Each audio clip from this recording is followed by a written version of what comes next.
My name is Emily. I am from Waukesha, Wisconsin, and this is my video for the Congress of Future Medical Leaders of America Scholarship Challenge. Um, so the first part is talking about my inspiration, and let me tell you, that Congress in DC was one of the most inspirational events that I've ever been to in my life, probably. Ever since I was about 5 years old, I've always wanted to be a doctor, and a couple of my aunts are nurses, and so medicine has always been kind of around me for most of my life, and so being a doctor is kind of one of the biggest honors for me.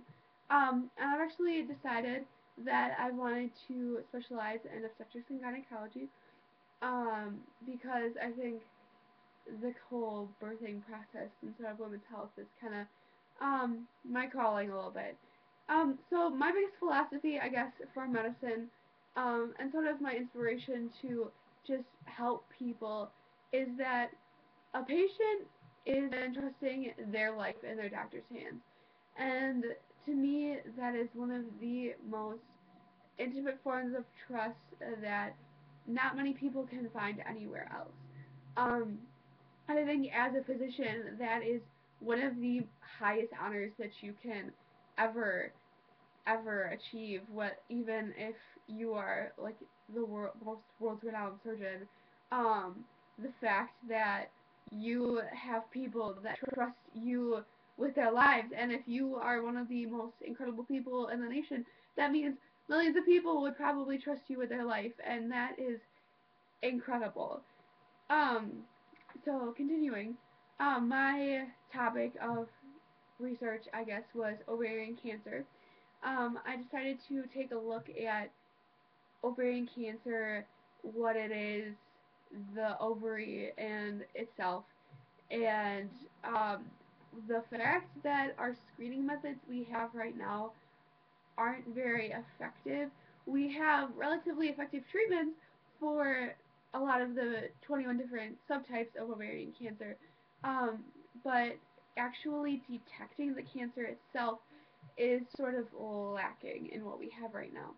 Um, so first off, I looked at the ovary, and how dynamic it is. Really, it's one of what I believe to be one of the most dynamic organs in a woman's body, and the fact that the ovary itself will develop a cyst, I mean naturally, that will change throughout a woman's cycle and then be gone, of course.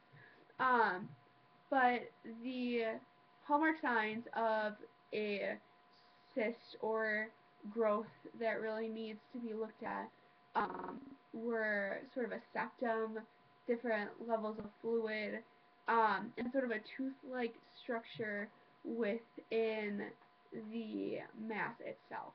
Um, and so those are kind of the things that we need to look at if we see this on sort of an ultrasound type technique for screening cancer. However, by the time that the tumor sort of gets that size, it has most likely gotten to sort of an end stage or spread to other areas of the body. Um, so I also looked at the sort of exam, like the annual pelvic exam that women get from their gynecologist every year. And the thing is that a woman's laying on her back. And so when you do a pelvic exam, you're really only getting 2/3 of your exam if your physician fails to do sort of that back half that's pulled by gravity. Because when you're checking a woman in a pelvic exam, you're really only able to examine the vagina, the cervix, and the anterior wall of the uterus. But because of gravity, I mean, you can't, it's kind of unavoidable. Um, you are missing the ovaries and that um, posterior wall of the uterus, and those are kind of important. Um, so one thing that I kind of looked at potentially being a possibility is doing sort of a rectal exam as well, because when gravity and the woman's laying on her back, the ovaries tend to fall below the level of the vagina, because, I mean, they're solid organs, they have mass, so they're going to um, fall lower, with the position of the body. Um, so by doing that, you'd be able to get that posterior wall of the uterus. You'd be able to sort of feel the ovaries a little bit better, and with careful training, doctors would be able to uh, feel abnormalities far easier. And also, the cool thing about by doing a rectal is that you'll be able to also perform a hemocult, where you'd be able to pick up potential microscopic blood in the stool that could even detect colon cancer. And that was actually the original method for checking for colon cancer instead of the colonoscopy, because the colonoscopy is a method where, with a scope, where you're just looking for um, like formational defects in a non-functional bowel, whereas the hemocult would do something, would look for the cancer in a more functional scenario. So it could do that, and it could also help look for ovarian cancer as well. Along those same lines, because the ovaries are just, they are attached with the uterus, but just by like a little stalk kind of like projection. And so the ovaries are basically more free floating in the abdomen than most of your other organs. And so the fact that they're more in the abdomen means they're also in contact with the free flowing abdominal fluid that everyone has to like cushion their organs.